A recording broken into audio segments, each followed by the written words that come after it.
State higher education council কিছু tender থাকবে sir, এবং এর মধ্যে যেমন হিস্ট্রি কজন, পলিটিক্যাল সায়েন্স কোন কলেজে কে আছে, কোন কলেজে কে আছে, কোন প্রফেসর কোথায় কাজ করছে, সব ওয়েবসাইটে থাকবেন, যা একবার সবকিছু। তো সবগুলি যেমন পলিটিক্যাল সায়েন্স বর্তমানে 49 জন, physics lecturer including associate professor এবং হিস্ট্রি প্রফেসর এবং অন্যান্য মিলে আছে। এডুকেশন, ফিলোসফি, ইংলিশ, যেমন ইংলিশে আজকের তারিখে আমরা বর্তমানে কমন করে একজনও নেই, সেটা আমরা দেখিয়ে রাখছি। কেন? কোনোটাই অর্থাৎ ট্রান্সপারেন্ট, যেমন আপনি চার্ট দেখলে বুঝবেন যে কমন করে কিন্তু ইংলিশ লেকচার নেই। তো এই জন্য আপনারা কাউকে বলতে হবে না, মন্ত্রীর কাছে যেতে হবে না, দপ্তরে যেতে হবে না, আপনি টিম দিলে দেখবেন কোন কলেজে কত আছে। তো যারা এবং সবাই চাইছে আমরা যেন সবটা আমরা ইন্দোনিয়ার মতো, ইন্দোনিয়া 20 বছর আগেও শুধু করাপশন ছিল, আমাদের থেকে কম লোক, সেখানে মাত্র 16 লক্ষ লোক, কিন্তু একটা দেশ, আর আমাদের একটা 37 লক্ষ। ওরা কিন্তু 20 বছর শুধু করাপশন ছিল, কমিউনিস্ট কান্ট্রি ছিল, কিন্তু পরবর্তী সময় এখন জাপান পর্যন্ত যাচ্ছে ইন্দোনিয়াতে। জাপান যে দেখছে আধুনিক প্রযুক্তিতে, ডিজিটালের যুগে তারা পৃথিবীতে এখন টপ ক্লাসে রয়েছে। আমরা সেই দিকে সব জায়গায় ডিজিটাল, ট্রান্সপারেন্ট, অর্থাৎ আপনার জিজ্ঞেস করতে হবে না যে কে চাকরি পেয়েছে, আপনি পেয়ে যাবেন। যুব সরকার চাকরি পেয়েছে, এটা আপনি you can get it from the website. সুতরাং কোনো রকম অসুবিধা নেই। এই সব কিছু বিষয়ে আমরা আমাদের যা আছে ট্রান্সপারেন্ট। আমাদের আরো আমরা আজকে ক্যাবিনেট হওয়ার কথা ছিল, আজকে ক্যাবিনেট হচ্ছে না, আমাদের চিফ মিনিস্টার এসে বসতে পারছে না, সেই জন্য আমরা ক্যাবিনেট কালকে অথবা পরশুর মধ্যে আমরা করে নেব। দেখবেন আরো বেশি, আরো 65 জন এর জন্য, টেকনিক্যাল এডুকেশনের জন্য, আমরা লেকচারার নিয়োগের জন্য আমরা আজকে পাস হওয়ার কথা ছিল, কিন্তু যেহেতু ক্যাবিনেট প্রতিটি ক্ষেত্রে ওয়েবসাইট একটা গুরুত্বপূর্ণ ভূমিকা পালন করবে। আপনারা বিশেষ করে আপনারা যারা সাংবাদিক বন্ধু, আপনাদের জন্য আর সুবিধা, কোনো মন্ত্রীর পিছনে ঘুরতে হবে না, কোনো অধিকর্তা, ডাইরেক্টর, প্রিন্সিপাল, তাদের কিছু ঘুরতে হবে না। তো এই জন্য এটা একটা পজিটিভ দিক। যারা উচ্চশিক্ষা দপ্তরের অধিকর্তা সহ যারা যারা এখানে আছেন, সবাইকে রাজ্য সরকারের মন্ত্রী হিসেবে তাদেরকে অভিনন্দন জানাচ্ছি, এবং আপনারাও এখানে আসার জন্য অভিনন্দন। এই জিনিসটা আপনাদের সারা রাজ্যে সকল ছাত্রছাত্রী এবং অভিভাবক এবং রাজ্যের মানুষকে আপনারা জানাবেন যে ওয়েবসাইটটা যেন অ্যাক্টিভিটিস যেন যারা এর মধ্যে এই হলো স্যার। এটা মৌখিকভাবে নাকি বলা হয়েছে, ডিএম বলে দিয়েছেন, কোথাও লিখিত নেই। তার নিয়ে ইতিমধ্যে শিশু বিহারে বিতর্ক, অন্যান্য স্কুলগুলো তো। আপনাদের একটা কথা জেনে রাখা উচিত, আমি ইচ্ছা করলেও কিছু করতে পারবো না, মুখ্যমন্ত্রী পারবে না, প্রধানমন্ত্রী পারবে না, কেউ পারবে না। পার্লামেন্টে একটা আইন পাস হয়েছে, শিক্ষার অধিকার আইন। এটা 2010-এ দেশের শিক্ষার অধিকার আইন চালু হয়েছে। 10 না 2009। তো এটার মধ্যে উল্লেখ আছে উইদিন 1 কিলোমিটার। এটা আমার নলেজে এসছে, কিন্তু জেলা শাসকের কাছেও যারা গেছে, জেলা শাসকের কিন্তু এখতিয়ার নেই, এটা আমারও নেই। তারপরেও জেলা শাসক, আমি কাল কথা বলেছি, উনি বলেছেন আমার কাছে এসেছিল স্যার, তো এটার ব্যাখ্যাটা দেখে আমার কেমন মনে হচ্ছিল, তবে আমি বলে দিয়েছি শিক্ষা দপ্তর এটা ওরা যা প্রয়োজনীয় ব্যবস্থা গ্রহণ করবে। যদি কিছু করতে হয়, আমাদের রেগুলার ডাইরেক্টর যিনি, উনি 2 দিনের জন্য আছেন, উনি উচ্চশিক্ষার আছেন, এলিমেন্টারির দায়িত্বে আছেন। তো রেগুলার যিনি ডাইরেক্টর, উনি 24 তারিখ এসে বলবেন, এরপরে আমরা বসে এটা ঠিক করব।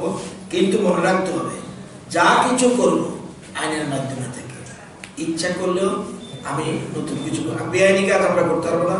এই যেমন 1 টাইম ছাড়ের কথা, এখনো চিঠি আসে, কিন্তু কাগজ হয়ে রয়েছে। যতক্ষণ পর্যন্ত চিঠি না আসবে, ততক্ষণ পর্যন্ত আপনাদেরকে আমরা পুরোপুরি ব্রিফিং করতে পারবো।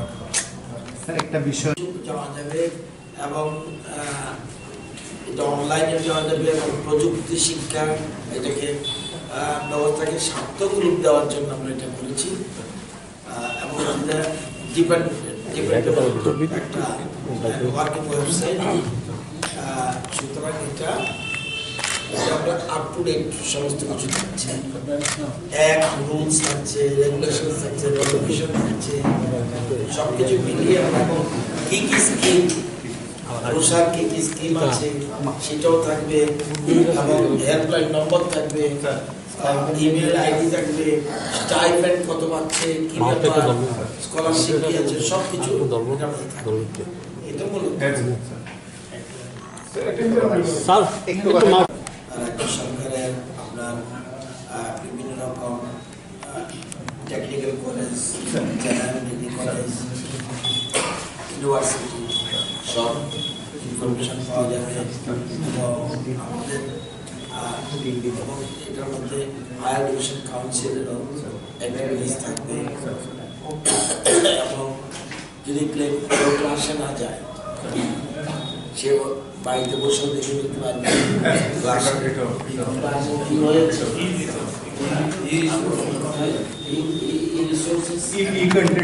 সরকারও চায় সব যেন আপডেট থাকে এবং আপডেট না থাকলে সেন্ট্রাল গভর্নমেন্ট পয়সা দেবে না, যেমন আমাদের এখন আগের মতো নয়।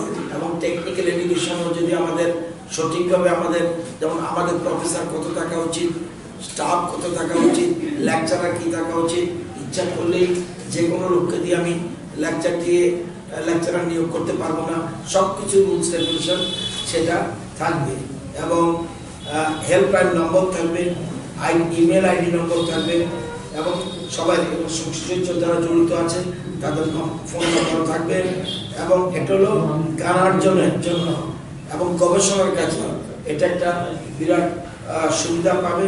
তো এটা আমরা করছি। আমরা জানেন যে ইউনিভার্সিটি রেগুলেশন অনুসারে আমরা আরো কিছু ব্যবস্থা নিয়েছি।